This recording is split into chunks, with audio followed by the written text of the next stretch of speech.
Hello दोस्तों, स्वागत है हमारे चैनल पर। आप सभी दोस्तों को जय सिया राम, जय हनुमान।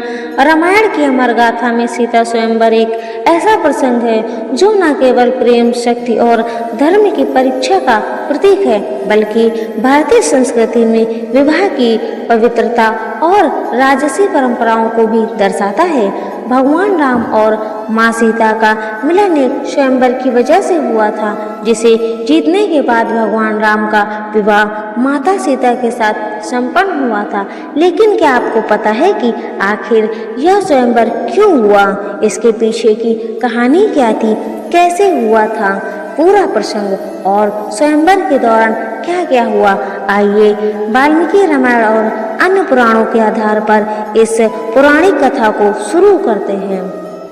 कथा की शुरुआत मिथिला नरेश राजा जनक के राज्य से होती है।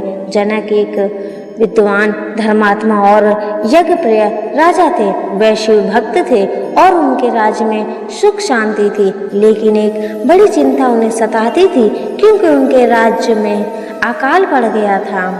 वाल्मीकि रामायण के बालकांड में वर्णित कथा के अनुसार एक बार मिथिला में भयंकर अकाल पड़ा। फसलों की कमी और प्रजा की पीड़ा को देखकर राजा जनक अत्यंत दुखी हुए।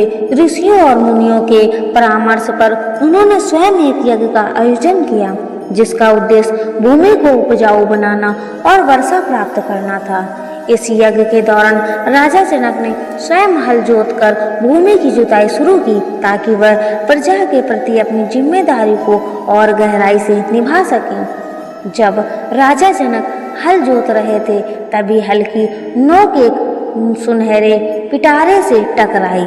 उत्सुकतावश जब उन्होंने उस पिटारे को खोला तो उसमें एक अत्यंत सुंदर और तेजस्वी कन्या थी।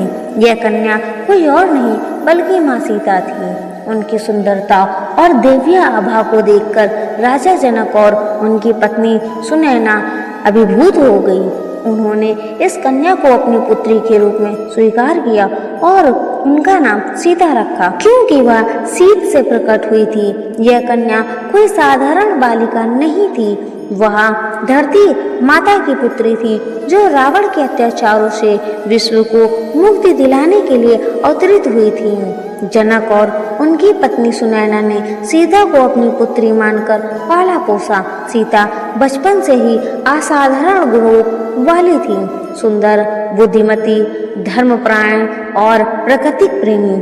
वह धरती की पुत्री होने के कारण फसलें उगाने में निपुण थी और उनके स्पर्श मात्र से भूमि उपजाऊ हो जाती थी। भगवान विष्णु की आज्ञा से माँ लक्ष्मी ने ही सीता के रूप में पृथ्वी पर जन्म लिया था। इसीलिए सीता को भूमिजा और जानकी भी कहा जाता है।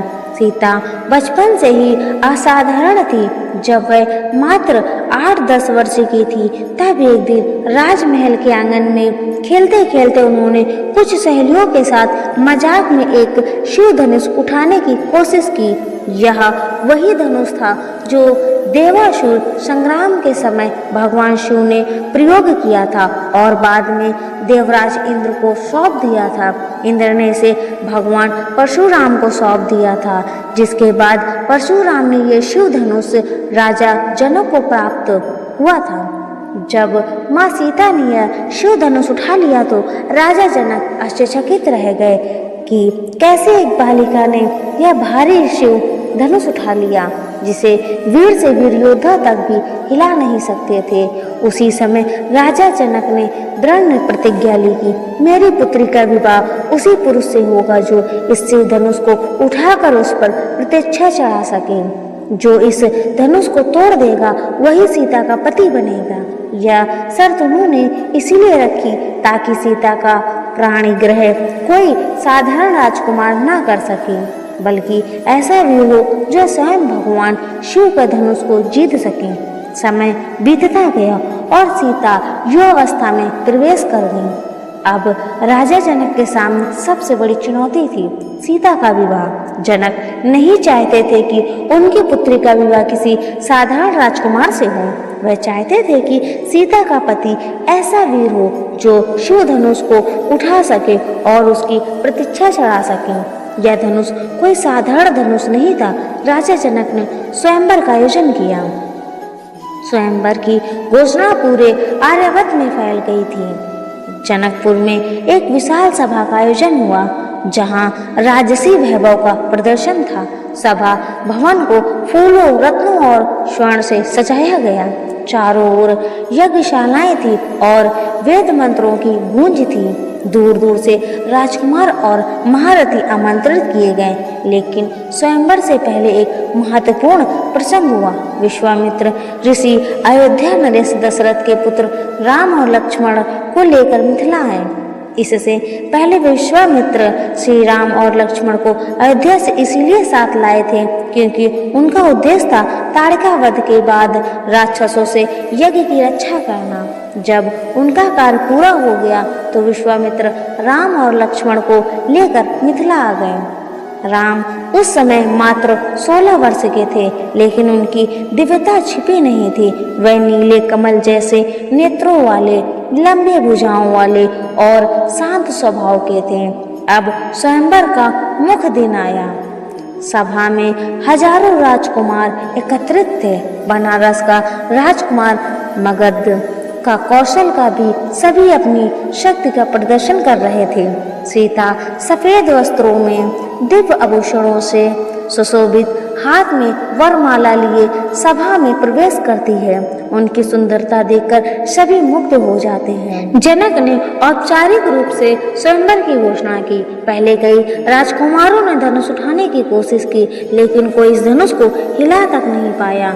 कई राजकुमार धनुष को हिलाने का प्रयास करते हैं, लेकिन असफल रहते हैं। कुछ तो चोटिल हो जाते हैं। अंत में जनक उदास होकर कहते हैं कि क्या पृथ्वी पर कोई वीर नहीं बचा जो यह धनुष तोड़ सके। विश्वामित्र राम जी को इशारा करते हैं। श्री राम पहले विश्वामित्र का आशीर्वाद लेते हैं और फिर राजा जनक की आज्ञा लेकर और धनुष की ओर जाते हैं। श्री राम धनुष को आसानी से उठाते हैं, प्रतीक्षा चढ़ाते हैं और खींचते ही धनुष टूट जाता है। ध्वनि इतनी तेज होती है कि पूरा जनकपुर कांप उठता है। अचानक टंकार की ध्वनि हुई और धनुष 2 टुकड़ों में टूट गया। यह ध्वनि इतनी तेज थी कि पूरे जनकपुर में गूंज गई। आकाश में बादल गरजे और पृथ्वी कांप उठी। जनक आनंदित हो गए, लेकिन परशुराम का क्रोध भड़क उठा।